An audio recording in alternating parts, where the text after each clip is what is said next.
Hello, in this video I want to show you how to pair your Tribit and the XSound Go speaker with MacBook.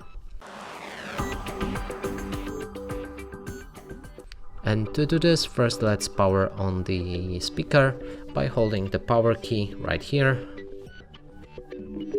You will hear the notification that the speaker is powered on.